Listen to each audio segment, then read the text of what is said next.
Welcome, everybody, to another episode of The Mind of Reese. Today, I have Hanna, what are you? Two shops. You own two shops. You're a tattoo artist of 5 years. You've apprenticed probably 5 or 6 people. And now you're getting into coaching. So say hello to Hanna. She is an absolute extraordinaire. If you ever want to talk about an entrepreneur, this is your gal.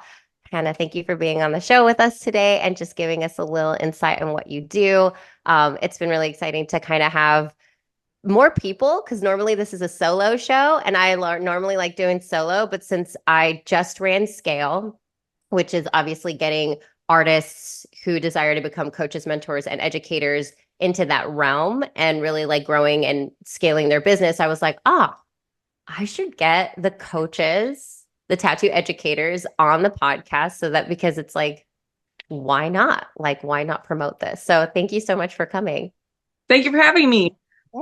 Yeah. So Hanna, I would say out of all of my people that I've worked with in Scale, you are probably the one that least likes the meditations. You guys, every time we go into meditation, Hanna turns off her camera. She's like, you guys do your thing, no judgment. I'm going to be over here doing my own thing. And you know what? I love that so much. I love that Every time. I'm like, oh, Reese is meditating. I'm going to catch up on this message real quick. Yeah, you came here strictly for the strategy, strictly for the how. And so let's kind of get into what kind of called you into it. Like, what was the thing that really like you were like, yeah, this is something I need, and we need to do it now. I've been wanting to do a class to help people get into the tattoo industry for a long time, but I didn't really know how. And I've been taking courses from Reese for a few years now and been kind of waiting for Reese to put out something like, hey, this is how I put classes together. And I was just scrolling on Instagram one day and it just popped up on the top. Oh, Reese is live. I'm like, oh, what's Reese talking about? Oh, what's Reese talking about? Like, wait a second. And like waited till the end. And then she was talking about, DMs, send me this. I don't even remember what you said, but send me this in a DM. And I'm like, okay, here you go. And then I got all the information and then we had our one-on-one little interview and I was like, okay, sign me up. Mm-hmm. And you're like trying to tell me about, I'm like, no, just sign me up. Just sign me up. Let's go. I do remember that call. You were my first call. You were my first member to join. And I remember you were like, yeah. And I had a whole thing planned to say, like I was here to like connect and say, you're like, no, I already know I want it. Like, I'm ready. And you were just being sweet enough to like let me talk, but I could feel your energy just being like, let's go.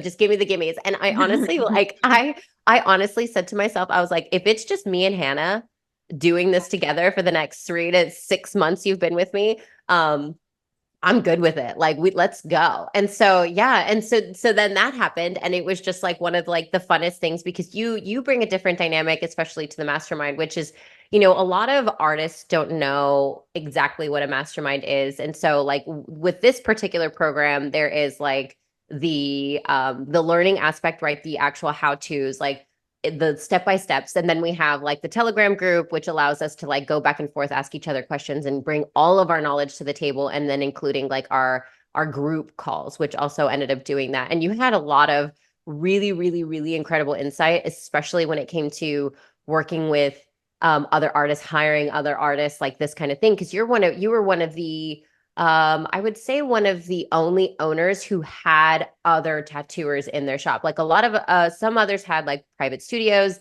and others were working under, in a shop. So like with that being said, like how, and I know, I feel like I know the question, but you can answer us. But like when it comes to like running 2 shops, doing your tattoos, and then packing on this coaching program, how were you able to manage it, like mentally, physically, all the kind of things? Oh, it's just chaos all the time. But I do have a really, really wonderful manager over at my Farmington location She was my first apprentice. So basically I was like, hey Alex, I'm opening another shop, you're in charge. And she's like, okay, I'm in charge. So they do a really good job of like sending me what they need me to order next week or whatever. Or like if they're running low on something, she'll just shoot me a message, hey, can you order this for us?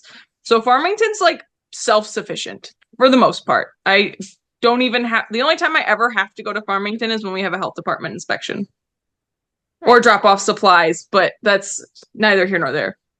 And then Flint has kind of been like my baby for the past year because I had to move out this way. And instead of driving an hour to my other shop, I said, well, I'm just going to open another one. What's the big deal, right? Can I ask you a little bit more about that? Like, there are so many artists that go into the overthinking where you just are like, fuck it mode. Like always. You're like, fuck it. I'm just gonna open up another shop. Fuck it. Where does that come from? Like, what advice would you tell an artist that was just like, you get this all the time. I know you do. This is where I'm gonna play into the woo-woo. I just kind of follow what I feel the universe is pushing my way. So like went through a divorce and had to move out an hour and a half from work, right? I'm like, okay, well, I don't know what the universe is pushing my way, but we're just gonna go with it. And then I stopped at this shop that's currently my shop several times a month just to pick up like random supplies. They would have needles and all your like stencil paper or whatever. If I was like running low on something and didn't want to spend $40 on ordering one thing, I just stop in at this shop. And they were like, well, we're going to move. We're getting ready to leave. I'm like, what? You mean this space is going to be available? And they're like, yeah. I'm like, can you give me your landlord's information? And like, it just kind of is one of those things where like the universe was like, hey, you know how you said you were tired of driving like an hour? Here's a nice open space that's been a tattoo shop for 10 years. Right? So I was just like kind of listening to the universe being like, well, here's another space. And then the rent was less than my rent at my Farmington location. And it's like 10 times the size. Like my Farmington location is like so tiny. If you've ever been in like a Sola salon or a My Salon suite, we're in a My Salon suite with 2 suites. Fitting 3 artists. It's like 400 square feet. Flint is 2,900 square feet. So I figured, okay, this new shop's open. Fuck it. I'm just going to buy this shop or this location. I'm going to rent out this location. And if I can get like 2 other solid artists, we'll be fine. It'll be fine. It'll be great. Now we're moving on to like I think I'm hiring my 9th artist for my shop at this point, and I have everybody but 2 of my artists on shop rent. So it's doing great, but it's also one of those things where it was like could work, it might not work, and like I probably sounded like a crazy person cold messaging some of these artists I was trying to get to come join my shop. I was like, hey, you don't know me, but I like your stuff. You want to meet up and get coffee and see if you want to come work for me? And they're like, what? But I had 2 yeses out of like 30 people that I contacted, and they helped me. I still have one with me. The other one left, personal reasons. But basically at this point, like the shop can pretty mostly self-sufficient. Yeah. It's crazy because like I look at it from like a perspective of like you cold called, you're just like you have the audacity. Like I had a recent podcast episode. I was like, yeah, we all have to have the audacity of a fucking white man because like those motherfuckers, they just go out there and they don't give a shit. They don't care what's verbal vomiting come out of their mouth. Like they just are like, no, I'm snap necks and cash checks. And as much as like as a woman, I'm like, yes, snap necks and cash checks in my like heart on my sleeve kind of way. But I really, really just fucking love how you're just like, no, I just did it. Because most people would say, do I have the money? Oh my God, I have no artist. And they just overthink it so much. So what would you tell people that go into that mode of overthinking? Okay. So part of this is you just got to have a little faith. The other part of it is if you feel like things are starting to slip, you need to bust your ass to make it happen. Mm-hmm. Like there is no like, oh, I'm tired and I don't want to today. Too bad. Too bad. Yes. But like I made the decision to open this other shop without any money. I was like, paying like paycheck to paycheck, paying my bills in Farmington, but I had been my drive was 50 miles one way to work. Uh-huh. So I was spending so much money in gas. I'm like, I'm spending like $700 a month in gas right now. Like that could be money for rent for a second location. And I had gone through like 3 different banks trying to get a loan. And if anybody knows that being a tattoo shop trying to get a loan is like trying to pull Excalibur from a rock. Like it is so hard to get a loan as a tattoo shop. Like you're laughing because you know it's true. It's so hard. And I had a very dear friend be like, do you need money? I'm like, yeah, I need like this much money. They're like, here you go, just pay me back this much a month. And I'm like, what? I didn't even ask them. So when you say you just gotta have a little faith, I had no idea how it was gonna happen. I just did like, the law of attraction. I'm like, this is what we're doing, and it's gonna happen. Yep. Yes. And you know what? It's like I fucking love you for doing it, for just saying it like that. Because at the end of the day, we overcomplicate things so much. Like as artists, as entrepreneurs, just in general, like working as an entrepreneur, working with other tattooers and stuff like this. I don't even consider us tattooers anymore. I'm just like, we're fucking entrepreneurs. The moment that we just wear the entrepreneurial hat, then all of a sudden we put on our big CEO panties on. And then we're just like, okay, I got to fucking work and I have to have a little faith. Like these are the things that are just going to come with the territory of being an entrepreneur.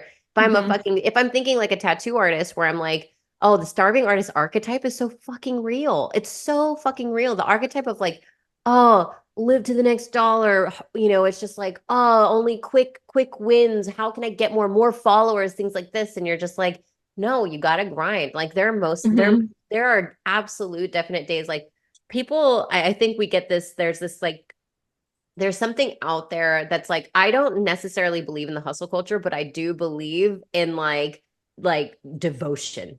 There's a difference. There's There, a big difference. Mhm. You're like, I'm just hustling to make money so I can get through the week. No, we don't do that. We're hustling to make money to buy that house on 10 acres with a barn and horses, right? We're hustling to do those things. We're not looking at like, okay, if I can do this much, I can pay this bill and then we can just make it. No, we're hustling to get to where we want to be. Yeah. Like I tell my people all the time, like my goal for the shop isn't just for us to be a shop. Like I want our shop to be able to be like, hey, it's freaking cold in Michigan, like really cold in January. Let's find a tattoo convention in like Texas or Georgia or somewhere nice and warm in January and the shop will pay for it. That is my goal. Why am I hustling? Because I want to get to that point. Are we there? No, my shop's only been open for a little over 3.5 years. So I'm still like a baby in shop ownership, but I've known a couple different shops that do that. And I think that's really freaking cool. So why do we hustle? To get to where we want to go, not to get through the week. Yeah. And I love that you put it that way because oftentimes we're like, everybody's just trying to get by. And I'm like, I'm trying to fucking thrive. I'm trying to fucking have fun right now. Like I'm not trying to just get by. And lots of trades and all of the skills that all the skill sets that we have from tattooing to managing to teaching apprentices to all the things that comes with just running a shop, like all that stuff. It's like we have all these skill sets that we're creating company culture. So like all your people are like diehard people. And I just want to commend you too, because like everybody's like, well, I'm not ready to teach people. I'm not ready to do anything. And you've been doing this for 5 years, 6 years, we're going on about 5.5. Yeah. 5.5 years. When you opened, you said you've had Farmington for 3.5 years. So we were opening shops at 2 years in. And when was the first time you had an apprentice? Technically, my first apprentice was Alondra. Oh, that's right. Alondra was also in scale. Technically, right? But my first actual apprentice I had hired before I even opened my shop, which remember that you gotta have a little faith. Yes. I hired Alex and I was like, Alex, listen, I know I've blown you off like 6 times, but we don't have a location yet. And then finally, she was probably like, this girl's such a flake. I'm like, no, I swear we're opening a shop. It was like 4 months of me telling Alex we're opening a shop. I have not forgotten about you. And then so I opened my shop and this was middle COVID. So we had been off for 6, 7 months because of quarantine. So I'd only been tattooing for a little over a year, got back into the game, quit where I was, opened my own place at like 2 years in, and brought on an apprentice. Did I Mhm. think that I could teach them? Kinda. I could teach them. I told them, like, I think I can teach you what I know, but I really just don't want to work by myself all the time because I work the other shop all the time by myself. So I fucking just your I think what it is that like I find it really funny. The industry has like these rules of like how many years and how many what's and whatever rules. And I just love like literally my whole business, the way that I teach is run on, yeah, learn the rules and then break them. Like learn them and utilize whatever works for you. But if it doesn't work Mhm. for you, then fucking do what you want because you know within you what's the best course of action, which obviously now you're here 5.5 years later, owning two shops, have, done what, six apprenticeships now. I'm on number 6. So I you're have on apprentice number 6. apprentice number six. I mean, the fact is that, and let's talk about like the four people that you, or the five people that you currently, are they working artists? Are they working at your shop? Mhm. What's happening with them? So Alex is like in the wind. She's great. She just does what she wants and she is absolutely wonderful. She runs my shop in Farmington. Kara is all has moved to Ontario. I Mhm. think Ontario, Ottawa, somewhere, Canada. She's moved to Canada. She like and both those people were my first two like actual apprentices. They have their own style down. They're booked out months. Like if I'm asking Alex, do you have time for walk-ins? She laughs at me. um I have two others that started with me, but then left to go to different shops just because one lived so far away they just couldn't drive anymore, which I got. And then the other one I kind of let go because they were doing okay. Their art was going okay, but they got that kind of like rock star mentality and didn't want to learn anymore. Mm. So we ended up like parting ways, which is okay. And Yeah. now my most recent apprentice, I recently promoted her to junior artist. Mhm. Like they can tattoo by themselves, but sometimes they still ask me for some help or like placement or ideas on different things or you name it, whatever they need, I come and help, you know. Yeah. And they're also my assistant now. Yes, that's right. So you hired Yeah. her. Yes, I remember that we were like, you were doing a lot. I love you're like, you find the calm in the chaos for you. Like Hannah is definitely the type that finds calm in the chaos. She likes to have a crazy running lifestyle. Everything, there's always something going on with you from like chicken coops to dealing with shop stuff. It's like all in between. And what I love is that, you have so you've had like what, three successful, super successful apprentices, and then two of Mhm. them just like kind of just didn't work out. So they're doing their own thing wherever Well, they one live. of them is like doing great at another shop. Like the Mhm. one that couldn't make the drive Oh, anymore, they're doing God. great. They're Yeah. wonderful. They're still working on getting booked out, but like 3 out of 5 are like, good luck getting in with them. Oh yeah, absolutely. And that's awesome. That's fucking awesome. Yeah. We love to hear it. So it's like, obviously, again, you have kind of taken on this mentorship role, which the natural Mhm. next step was to start creating maybe an online program that could help Yeah. facilitate even more financial liberation. So let's talk about the program that you started creating in Scale. Right. So I actually had one of my class today with my student, and she was awesome. She's a little overwhelmed, but we're like working on it. I'm like, listen, one thing at a time. Like since it's just me and her, I was like, we can do it at your pace. If you need another week before we move on to this, we can do another week. And they were like, oh my God, thank you. So I started this class because I've had a lot of apprentices like come to the shop, work for like a month or two, and I'm like, this isn't working. So I don't really count those as like apprentices. They're like people who are like have not made it through their trial period or their what do they call it? There's a specific word. Oh, I Probation. call a The probation. probation period. I call So it a dating period, but yeah. dating might as well be dating Yeah. period. But I find that a lot of people that come to me for an apprenticeship don't have a proper portfolio. They come to me with like several drawings from high school or like just a sketchbook, like, hey, this is what I can do. And I'm like, doesn't really show me what you can do. So most of my apprentices I have started by like, okay, you're going to be drawing. And a lot of times everybody hears they're going to be drawing for half your apprenticeship. And I feel like that's kind of bullshit. Like you get an apprenticeship to learn how to tattoo, not learn how to draw. But I feel like if I help students put together a portfolio that is like a killer portfolio, they'll be like, hey, here's this portfolio. Please hire me. And they, at least if someone like me would see a portfolio come through with tattoo designs and I can see that they understand color theory and can understand like contrast and depth and like composition. That's a big one.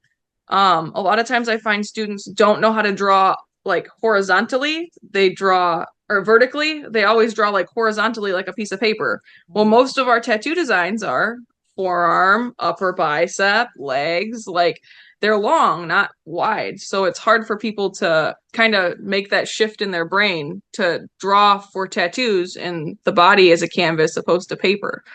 And if students would have that like mentality before they go into an apprenticeship, I feel like if a shop owner was looking for an apprentice and someone showed up with a book full of like fairly decent tattoo designs based on like 6 months of drawing tattoos, it's going to be a lot better for them to get their apprenticeship opposed to being like, well, here's like 6 drawings from high school.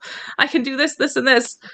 And I want them to be prepared also with the class is going to go over not only like drawing fundamentals and like tattoo styles, because I'm going to go over different styles each week and we're going to draw in that style so that whatever their portfolio, whoever they show their portfolio to, has a vision of like, hey, they're really good at American traditional, but like we should stay away from new school. You know what I mean? Like kind of gives them an idea of their skill range. I'm going to go over at the end once we start getting into like the last couple weeks of like style specific classes. We're going to start going over like, hey, let's start looking for a mentor. What kind of shop do you want to look at? Hey, this person has this, this, and this on their portfolio, and I feel like they have a really good, strong portfolio to match your style and the things that you're enjoying tattooing, opposed to just anybody that says yes. Like, we're going to go over why that's bad. Yeah. Like, just don't go to just anybody that says yes. If you join any tattoo apprenticeship Facebook pages, you're going to see like horror stories all over. And that's kind of what inspired me to do this too, because I've heard so many tattoo. I'm like, this is a joke in the shop that I'm like Hannah's home for abused apprentices or something. Like, I get all these little babies that have had like a horrible experience, and then I'm like, okay, come on. Like, let me see the tattoos you've done already. You can pull a line. Okay, I can work with that. Okay, you're like, yeah. I'm so the same way. When you see like a bird with a wounded wing, you're like, oh God, come here. I will take care of you. Like I'm so that way as well. I find myself like, because it's like we've either experienced it, we've heard the horror stories, or both. It's like I've thankfully I've had a good experience with my apprenticeship. It wasn't the most in-depth apprenticeship. Like it was an interesting apprenticeship. They were like, here's your machine. See you later, kid. And I'm like, okay, but like that's so relatable. But I think the one thing is that like taking your course, the way that I look at it is like, it's like, listen, you're going to art school is technically that's gearing you up to get an apprenticeship, not going to you're not going to like a 5-star art school you're in 40 grand worth of debt. And then after that, you don't get a job, or you don't even have a way of knowing how to get a job. That's why when I went to art school, I was like, wow, thanks for not teaching me how to even get into an art gallery. Like you didn't teach me nothing. You just taught me how to do art, which is great. And then I have to figure out the business part myself. So when tattooing for you, what I've noticed in Seeds is what your program is called, is that not only are they learning how to draw for tattooing, so they're getting art technicalities and art skills and building these skills, but they're building this portfolio so that when someone does see the portfolio, they're not spending an apprenticeship 6 months down the line being like, oh, I only have to draw. It's like, no, maybe 2 months you get a draw, and then you start actually you're starting to handle a machine. And what I love about this too is that you're also teaching the business side of it. So I know that you've had your current student for what is like a month now. And This was week 4 today. yeah, so for 1 month, Mhm. and then how like you said you had her start like a brand new Instagram because this is also a Mhm. marketing thing as well. We Yes. have a marketing Yeah. course a bit because you want to see the evolution of that art and have people start to follow her because what she's going to need people to tattoo Mhm. when she finally finds that apprenticeship. So Yes. so yeah, so tell me a little bit about the business side and how you've helped her on that. So week 2, we start your Instagram. Like, because throughout the course, I want you to be putting your stuff that you're drawing and the things that you're learning out on this new Instagram. So the people that really start to pick up on your energy or what kind of things you like to draw and the things you like to post can start watching you through your journey. And something that I like preach a lot to pretty much anybody that I've taught is the only way that I feel like you're going to like flourish, not be successful, because like there's a lot of tattoo artists that don't have a lot of like personality and aren't on Instagram that much, but they can like do walk-ins and stuff and they take what comes in. But the only way you're like really gonna flourish is when you stand out from other artists. How many people, like there are thousands and thousands of artists in my county alone. What is going to make me stand out from Hannah 6 doors down, right? Right? So Yeah. basically I tell them like when you put your Instagram out and things, don't pay attention to the algorithm. Don't like focus so much on like timing right now. You should post because you're you and people are going to come to you because it's you who's tattooing them and your art. Once they see your art and they start liking you and start liking the things that you post, then start paying a little bit more attention to all of the fine details. Because when people start following your journey and they start seeing you grow and like go from like, oh, we're doing a contrast drawing where we're going to draw a sphere and a cube and a cone, everybody hates it. It's boring. But they can see you grow from that to doing like a full forearm tattoo design and be like, oh man, I really like that they drew. They might have started watching you when you were drawing like your basic homework and doing those things, like wanting to see where you go. And that person that's been following you from point A in your journey all the way to point like F is going to be like, oh, well, maybe I could see this person to get them to tattoo me now because Mm. they've been watching you grow from before you even started picking up a tattoo machine. And a Mhm. lot of times, like people buy out of feeling and like liking that person, like more so than art. Art is very important, but personality and like connecting with your audience is almost more important than Yeah. like the technical side of art. If you can art, that's great. A lot of people around you can art, but a lot of people around you aren't you. And that's like the big part of it that I share. And I'm like, if you can't like stand out from people, it's going to be harder to bring more people into your little client circle or your community of people that are following you. Yeah. Yeah. I mean, you're preaching to the choir. I'm the Yeah. I'm the gal with the brands. I'm like, Mhm. your brand, I look at it from like a perspective of like building a personal brand is more important. I wouldn't say more important than the art. I would just say along Right.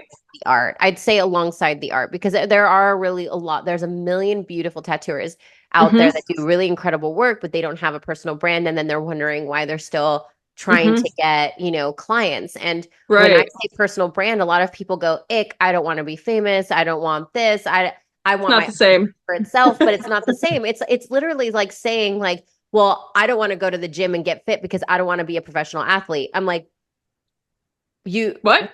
you don't want to go to the gym because you don't want to be a professional athlete, but being fit is like that actually is really helpful to you. So I don't Yeah. understand. So it, Right. or it's like saying like I don't want to use a smartphone because I don't want to build apps.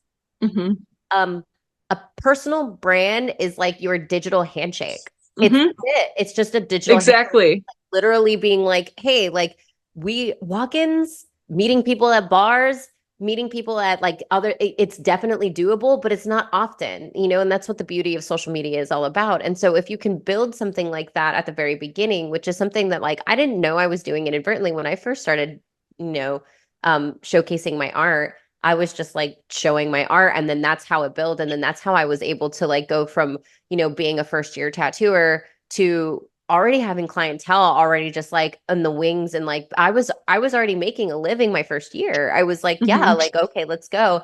I mean, don't get me wrong, like there was ups and downs to that, but at the end of the day, it was just like building a personal brand is going to be, you're going to leverage so much more. And the ick part, the cringe part of that is where like, it's because other tattooers are so afraid of putting themselves out there that they want to put down and feel jaded about how the industry has changed. And I'm like, Hmm. literally, if you talk about Michelangelo and Leonardo da Vinci, though all those people built personal brands. They went out there, they like got to know all these people. They put out Hmm. beautiful art, but they were also personable enough to where people wanted to hire them. They knew they had to play a little bit of a game because there was a lot Hmm. of artists that could sculpt and paint the way that they could. Just they weren't as personable. They hid in their Hmm. little shacks and they never like came out with it. And it was like, art you learn in art history, but never the famous ones, right? So the Hmm. ones like what I'm trying to say is more just it's like there's always going to be a personal brand element to it. Networking is a huge part of that, and social media makes it easy for us to do that. So it's like, why neglect it? And I love that aspect to your program is that you're like, I'm not only helping aspiring tattooers get the apprenticeship of their dreams. Really, it's like it's one of those things where you're building character, you're building confidence within them too, to be able to ask the right Hmm. course as well. Yeah. I So, want them to have that portfolio in their hand and be so confident when they walk into a shop to be like, here's my portfolio. I see that you have an opening for an apprentice. When do I start? mhm, Like, that's how awesome I want their portfolio to be. yeah. Because realistically, like, if I see someone come in with a beautiful portfolio and have that portfolio online and already have a social presence, I'm like, okay, I don't have a station. Hold on. Let me make a station. Yeah. Like, you know what I Yeah. mean? Like, Well, you're smart about it because as like a shop owner, the reason to have an apprentice is like you invest in them, they pay you back in kind by working for you. And mm-hmm, so that's really, and then that's how you've built like a team culture within your shop that like allows these people just to like they're family now. It's like you've built a mm-hmm, family now, and now all these people are just like, okay, they understand how you work. They understand how you want the shop to be represented as. And now you've built this team and this team culture based on like artists helping artists and mm-hmm, really leaning into how we can all grow exponentially versus just like staying stagnant. So I think that like everything that you're doing has just been really, really, really fucking beautiful. And I'd mm-hmm. love to like get a little bit into how maybe like how scale maybe have helped you in that regard. I don't want to like, I'm like maybe, I say maybe because I'm like, did it help? I don't want to put words in your mouth. I don't want to say something. I'm like, you're like, bitch, it didn't help. You know what I mean? Well, like, I had no idea how to like actually put a class together. I was like, I've taken some classes from Reese, but I don't know what I'm doing to put one together. Like, I know I want to teach XYZ, but I don't know how to like put it in a container and like deliver it to somebody. Like, okay, this is what we're gonna do. Like, I've been able to teach people in person, but Scale really helped me like nail down how to put it on a platform and really put it to anybody in the country. Like, my student that I have now is in California. So, and I'm all the way in Michigan, and we meet every Wednesday and we have a class and it's great. Something else that I've learned through Scale is like I really enjoy our team like group sessions, but I also really enjoyed the one-on-one time because I got a lot out of our group sessions and like our group learning, but I'm a little bit OCD and I like have all these things in my brain all the time. Like, okay, got to talk to Reese about A, B, C, and D. And like, these are the specific questions that I have. And it really helped going forward because before we even had class, I had like a class put together to send Reese. I'm like, look, this is the class that I want. And these are all the things that I want to put in the class. It's going to be like 55 weeks long at this point, but I think we can narrow it down. It helped a lot. Like, really shift me into like, okay, we can have one class for this and one class for that, and like laser focus on what each class would entail and how it would appeal to a specific target market instead of just like a buckshot to the community. I love that analogy. A buckshot to the community because nobody wants to be in that line of fire if they don't No, want a thing, right? It's like, I don't want a no. buckshot to the ass right now, especially if it's not for me. And then that's another thing. It's like what I think my favorite parts were the one-on-ones because I did get to know every single one of you on a different level and Hmm. what it is that you guys really desired to where you wanted to take it because there were so many people that were on different levels. Like, we had apprentices in there. We also had Hmm. like, you as a double shop owner, and we had other people just in all different places where they did want to create a course, they had no idea what to create. And so it was like the teachings really taught the foundations and the basics of it, but then the Hmm. one-on-ones kind of deepened into what it is you needed. And I Yeah. really enjoyed our one-on-ones because you were so fucking prepared every single time. It was like I would know that I was going to get an email with like a 1, 2, 3 bullet point thing of what we're going to be going over. I was like, wow, I'm being led here, and I am not mad. As someone that's like, I'll lean back and let someone lead me. I was like, yeah, I really really enjoyed it. And from that and from that perspective, you you ended up actually doing it twice. So like you ended Hmm. up coming and doing it again um and really like building out like your launch and all of these kinds of things. And how did that feel for you when you started to step into the authority coaching and mentoring role online? So when I first started like scale, I was like, okay, by the end of this first part, I'm gonna have my class launched. I'm gonna have all these people like all this stuff going on and all these people to teach. And like by the time we finished like the first part, I'm like, oh my God, I don't even have any of my classes online. I don't have everything ready yet. I like have started to talk about my stuff, but I've got chaos all the time and I haven't had a chance to like post as much about it and I'm just not ready. And I'm like, I need more time. I need more Reese time. I need more questions. I'm gonna have more questions the further we get into this. And I was like, we just have to keep going. So then like I kind of launched and it was like kind of soft. I haven't posted nearly as much as I probably should have about my course, but I've had a lot of like buzz about it. So I've had people talk about it and talk to me, and I've had a couple. I had like five, I think, connection calls. I had three yeses, but in the end, I only had one person actually come through and sign up, which was fine. It was great because I've learned that I like the one-on-one teaching more than I especially for something like this with a course, because with my current student, it was like this week I got to be like, hey, how are you feeling with your homework? Where are we at? And I got the opportunity to give her another week on this specific, like on we're working on contrast and value and learning, how we understand and how it's important in creating. And it was where I like critique the homework and I'd be like, hey, this one, this, and this is what we need to work on. You see this spot here, and like, you know what I mean? It was a Mhm. chance to really nail it down. And I think going forward, I think I'm just gonna offer it as like a one-on-one course. Like, hey, this is gonna be like one-on-one time with me because I feel like it's gonna be the best bang for your buck. And I feel like for me anyway, because I don't want to like put out a course that's not gonna help somebody. That's the whole Mhm. reason I wanted to put this together. I want this course to eventually be something that is creating a almost there's a word for this. Set the bar for what a portfolio should be, or creating a standard. So opposed to Mhm. just like hiring anybody for anything and be like, well, what's your portfolio look like? Do you have all these things in there? No? Okay, well, go take this class. And then like a shop owner can be like, here, hand my class to them and be like, here, go take that, come back when you're ready. You know what I mean? Yeah, and I think that like sometimes I always look at everything as like divinely guided, and it's always happening exactly how it has to, because you can like the universe is never going to give you more than you can handle. And I love this because sometimes there are like you're so good with just like rolling with it, whereas a lot of people would have been like, "Oh, I only got one." And it's like, "Oh, it actually ended up working out for you because you actually really Mm-hmm. enjoy the one-on-one." And what I love about when it happens to be like a one-on-one situation, you get to learn more what it is that they need versus what you think they need.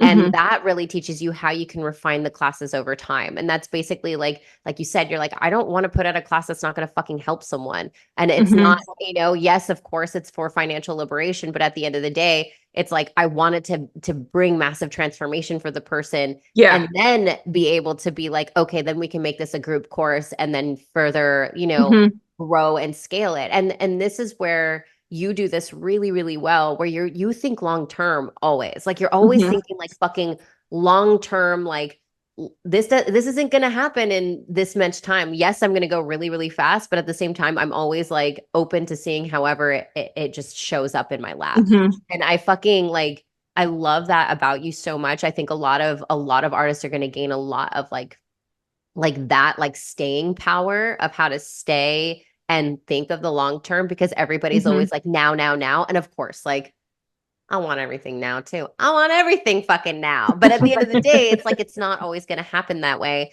And we have to learn how to like hold ourselves through like hardship and hard things. And so Hmm. I think that like this particular program isn't just about like teaching, you know, like guiding aspiring tattooers how to get an apprenticeship. It's like so much more than that. And I think that with you as their coach, they're just going to get way more than they ever expected, which is exciting.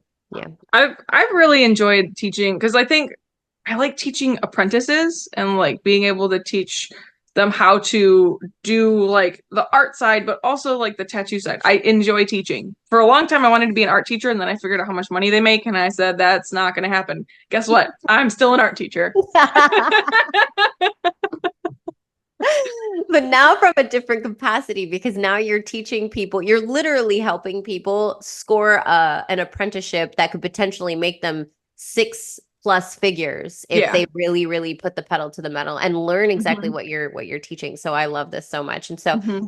as we come to a close in this podcast episode, I would love to know if there was anybody on the fence to joining Scale, what would you say to them? Oh man, like it's one of those things where you just gotta have a little faith. Just gotta have a little faith. Because like my only objection for scale was like, where am I gonna get the money? Fuck it, I can do another tattoo a week. It's fine. One tattoo a week will cover the scale. Like, you know what I mean? Like, just gotta have a little faith. I love And it's, one of those things that if I didn't do scale, I wouldn't have a full course that I've been working through. I wouldn't have an assistant. I definitely wouldn't have had an assistant. That was way, way far needed. But it's just if you want to go places and do things and scale your business, I feel like you have to put in a little bit more than just like, we're gonna do this week and this week. You got to like invest in something from somebody who has done it. Yeah. Like that's why I invest in coaching. Yeah. I can't figure it out myself half the time. Like tried that, didn't work. I feel like So, we're all like I love, and you bring a good point to this too. It's because of the fact that like for me, I look at it as like money is such a renewable resource where time is not, and I don't mhm, get my time back. And so I'm like, why not go and invest however much money it takes in order for me to get from where I am to where I want to go faster, no, with someone that has already done it before. So I'm 100% with you on that. mhm, I look at investing as like such like a tool in my fucking toolbox. Like I know how to mhm. invest in myself, and a lot of times it is fucking scary. It is really Oh, scary. it's real scary. Yeah, you're like especially like you did it with your shop. You're like, I'm gonna just figure this out. You did it. You've done it so many times. And let me ask you one last question before we go. Like, what would you say to people like that are like like how do you get over that fear? I know you said have a little faith, and I think that that's like your main mantra. It's like have a little faith and grind. But it's like it's also just like it's a curious thing because people have these experiences within their mind that they have these beliefs where you believe you're capable though. How did you get Not necessarily. okay? Not Okay. like I just am like, it's gonna work out. It's never not worked out, right? Okay. Well, we're just gonna figure it out. And it's like So you you just source gotta evidence. You source evidence of places where it did work out. Now that's particular activating system right there. That's like, let me just focus on all the ways it did work out so I can just remind myself that this could work out. Like this is just gonna work out, right? That's fucking awesome. okay. So from the beginning, I was like, okay, this was my like thought. If I can get 10 people to buy my program at X amount per money, I can cover my program and my education, right? Well, then it like shifted to like, okay, well, how about we just put the program together and see how it goes. Like, and there was like a lot of times, like I say, I'm always confident, like outwardly. Inwardly, I'm like, oh man, everything's on fire. Where's the fire extinguisher? I was supposed to have an appointment at noon today, and now there's 3 people here with an appointment at noon today. God, I wish I would have hired an assistant 6 months ago. Like, you know what I mean? Yes. So when you just have a little, like, you got to turn those doubting thoughts off. You hear yourself be like, this isn't going to work. This is, nope, you shut up right now. It's going to work. Like, you just got to like shut that shit down, because Yeah. the faster you go into like, well, then this could happen and this can happen. And what if that? Well, then you're just you won't even know, because you wouldn't give yourself a chance. You're shutting yourself down before you give yourself the chance. Yeah. Like, I had a million what ifs when I went to open my first shop and my second shop, and like taking the class. I'm like, well, worst case scenario is I blow money, but I learned a lot, right? Best case scenario is I have an assistant now. I have a class now. I'm working on a second class to put out, but I haven't like put that out in the wind yet, just for people who have gotten their apprenticeship. But like, without taking that first step, I would have never been here. Yeah. You got to look at, what is this investment going to do for me a year from now? Yeah. Not in 6 weeks when I'm like, God, I wish I wouldn't have had to do this extra tattoo to make this thing happen. Right? Like, because you're in the trenches and you're tired. But remember that part where I was like, you can't be tired. Get your ass up and get to work. We ain't got time to be tired. Yeah. It's like that. And that's like, that's the perfect way. That's definitely going to be one of the social media. We ain't got time to be tired. We ain't got time to be tired. We ain't got time for that shit. Like, ain't nobody got time for that. Ain't nobody got time for tired shit. Like, it's just, there are going to be moments when you got to put fucking you just got to press the gas. Just got to go. Just got to go.